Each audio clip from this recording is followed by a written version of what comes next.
Bismillahirrahmanirrahim. Assalamualaikum warahmatullahi wabarakatuh. Perkenalkan, nama saya Jiniati, NIM 856894695. Baiklah, di sini saya akan mempresentasikan dasar-dasar filsafat ilmu yang mana meliputi ontologi, epistemologi, dan aksiologi. Yang pertama, ontologi. Di sini contoh objek studinya. Yang pertama, biologi, mempelajari makhluk hidup seperti manusia, hewan, dan tumbuhan, termasuk struktur, fungsi, dan interaksi mereka dalam ekosistem. Yang kedua, fisika, mengkaji fenomena alam yang meliputi energi, gerak, gaya, dan hukum-hukum alam lainnya untuk memahami corak dasar alam semesta. Yang ketiga, ilmu sosial, meneliti perilaku manusia dan hubungan sosial di dalam masyarakat termasuk aspek budaya, psikologi, dan dinamika kelompok.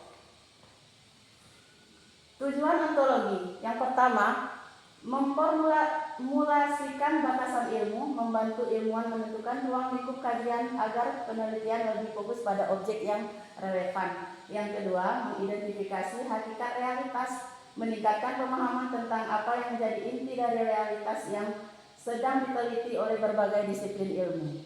Yang ketiga, mempermudah perumusan pertanyaan penelitian, memastikan bahwa setiap kajian ilmiah dimulai dari pertanyaan yang terarah dan sesuai dengan bidang ilmunya.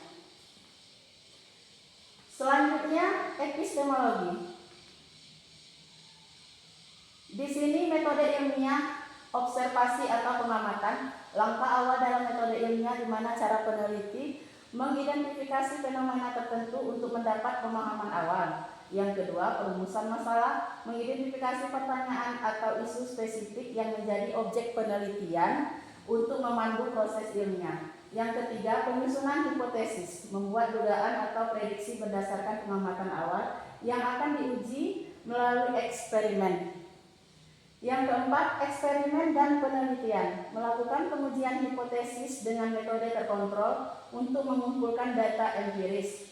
Yang kelima, analisis data dan kesimpulan, mengevaluasi hasil eksperimen untuk menarik kesimpulan yang logis dan sistematis.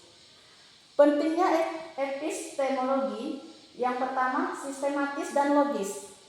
Epistemologi memastikan bahwa ilmu ditata berdasarkan metode yang terstruktur untuk menghasilkan pengetahuan yang konsisten.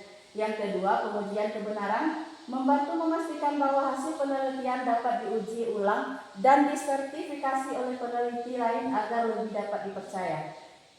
Selanjutnya, yang ketiga, kredibilitas ilmu pengetahuan, menjamin bahwa ilmu diperoleh melalui cara yang valid, menjadikan hasil penelitian lebih bermanfaat dan bermakna. Yang keempat, dasar pengembangan ilmu, mengarahkan proses memperoleh pengetahuan ilmiah sehingga menjadi landasan kuat untuk pengembangan ilmu lebih lanjut. Dan yang kelima, menghindari kesalahan dengan menggunakan metode yang benar. Epistemologi membantu mengurangi risiko kesalahan saat memperoleh atau memahami ilmu. Selanjutnya, yang ketiga, yaitu aksiologi. Penerapan positif. Teknologi kesehatan membantu diagnosis penyakit. Seperti perkembangan teknologi telah memungkinkan terciptanya alat diagnostik canggih yang membantu dokter mendeteksi penyakit lebih dini sehingga peluang kesembuhan pasien meningkat. Peningkatan kualitas pengobatan, inovasi seperti teknologi medis modern dan obat-obatan baru dalam meningkatkan efektivitas terapi, memberikan solusi yang lebih baik bagi kesehatan manusia. Selanjutnya, pemanfaatan teknologi dalam pendidikan. Ilmu pengetahuan digunakan untuk menciptakan metode pembelajaran yang lebih interaktif seperti e-learning dan simulasi virtual yang mempercepat transfer ilmu pengetahuan bagi generasi muda. Etika penggunaan ilmu, yang pertama, pertimbangan nilai moral. Dalam penerapan ilmu pengetahuan penting untuk memastikan bahwa nilai-nilai moral seperti keadilan, kejujuran, kesejahteraan manusia selalu menjadi pedoman. Yang kedua, tanggung jawab sosial ilmuwan. Ilmu pengetahuan harus dikembangkan dengan penuh kesadaran terhadap dampaknya baik pada individu maupun masyarakat luas untuk mencegah potensi kerugian. Penghindaran dampak negatif, contohnya perkembangan teknologi seperti kecerdasan buatan harus dilengkapi mekanisme pengamanan agar tidak disalahgunakan untuk tujuan yang merugikan seperti pelanggaran privasi atau eksploitasi data.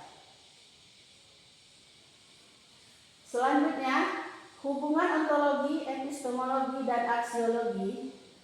Di sini pentingnya keterkaitan ontologi sebagai pijakan objek ilmu. Ontologi memastikan bahwa ilmu memiliki fokus tadi yang jelas seperti makhluk hidup di biologi atau fenomena alam di fisika. Hal ini penting agar penelitian menjadi terarah dan relevan.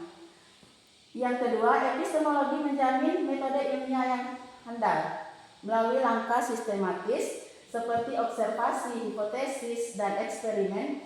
Epistemologi memastikan cara memperoleh pengetahuan dapat dipercaya dan teruji secara ilmiah. Selanjutnya, aksiologi menekankan etika dan manfaat ilmu. Aksiologi mengedepankan pentingnya ilmu untuk kesejahteraan manusia. Sebagai contoh, teknologi kesehatan harus digunakan secara moral dan bertanggung jawab tanpa membahayakan lingkungan atau masyarakat. Pentingnya keterkaitan saling melengkapi untuk ilmu yang komprehensif. Tanpa ontologi, ilmu kehilangan objeknya. Tanpa epistemologi, metode menjadi tidak sah. Tanpa aksiologi, ilmu bisa disalahgunakan. Ketiganya sangat terhubung untuk menjamin ilmu yang bermakna. Membangun landasan filsafat ilmu yang kokoh, keterkaitan ini menghasilkan panduan dalam dunia ilmiah untuk memahami, mengembangkan, dan menerapkan ilmu pengetahuan secara bertanggung jawab dan berdampak positif. Mungkin itu saja yang dapat saya sampaikan hari ini. Jadi kesimpulan, ontologi, epistemologi, dan aksiologi adalah 3 pilar utama dalam filsafat ilmu yang saling melengkapi untuk menciptakan pemahaman yang mendalam tentang hakikat, metode, dan tujuan ilmu pengetahuan secara ilmiah. Ontologi menjelaskan hakikat realitas yang menjadi objek kajian ilmu, memberikan batas dan arah yang jelas dalam penelitian ilmiah. Epistemologi memastikan bahwa pengetahuan diperoleh melalui metode ilmiah yang sistematis, logis, dan dapat diandalkan serta mampu diuji kebenarannya. Aksiologi menekankan pada pentingnya penggunaan ilmu pengetahuan untuk kebaikan manusia, memastikan bahwa penerapannya selaras dengan nilai, etika, dan tanggung jawab. Secara keseluruhan, ketiga pilar ini tidak dapat dipisahkan dalam membentuk dasar filsafat ilmu yang bertanggung jawab, relevan, dan bermanfaat bagi masyarakat. Terima kasih. Wassalamualaikum warahmatullahi wabarakatuh. Nampaknya